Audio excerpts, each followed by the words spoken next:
Religious liberty in America is under attack. Here's how you can strike back. Congress shall make no law respecting an establishment of religion, or prohibiting the free exercise thereof. First Amendment to the U.S. Constitution. Section 2, Freedom of Worship. All men shall be secure in the natural right to worship Almighty God according to the dictates of their own consciences. Oregon Constitution. Section 3, Freedom of Religious Opinion. No law shall in any case whatever control the free exercise and enjoyment of religious opinions, or interfere with the rights of conscience. Oregon Constitution.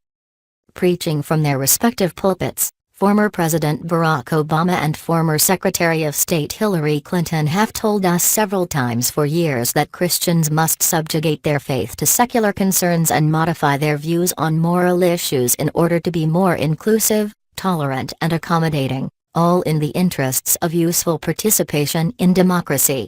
Short version: if you want to be a citizen here, your faith cannot inform your politics. This overt infringement upon religious liberty is becoming more and more aggressive. Not long ago, hate speech laws were put on the books. As a result, we read reports that children are being punished for using the wrong pronoun in the company of transgender people, and adults are being sanctioned for speaking freely about their faith and how faith informs their opinion about homosexual marriage. It is all by design. As we shall see, business people are told their faith cannot inform the way they operate their private enterprise. Restaurateurs may post a sign reading, "No shoes, no shirt, no service." But a Christian baker who declines making a wedding cake for a homosexual couple is prosecuted, threatened, ostracized, discriminated against, sanctioned, vandalized, boycotted and fined.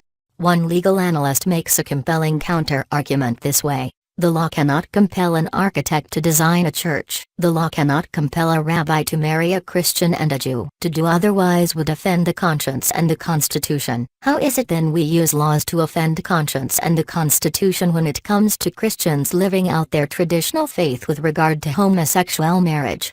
Apparently the left has no tolerance for conscience or the Constitution. True diversity be condemned. Big Brother and the thought police will tell you what to believe. That is, if you wish to participate as a full citizen in this republic. By now most everyone has heard about Aaron and Melissa Klein. The Klins once owned a bakery in Gresham called Sweet Cakes by Melissa. They've been driven out of their shop and fined $135,000 by proceedings against them, brought by the state of Oregon, all because they declined to bake a wedding cake for a homosexual couple almost 4 years ago.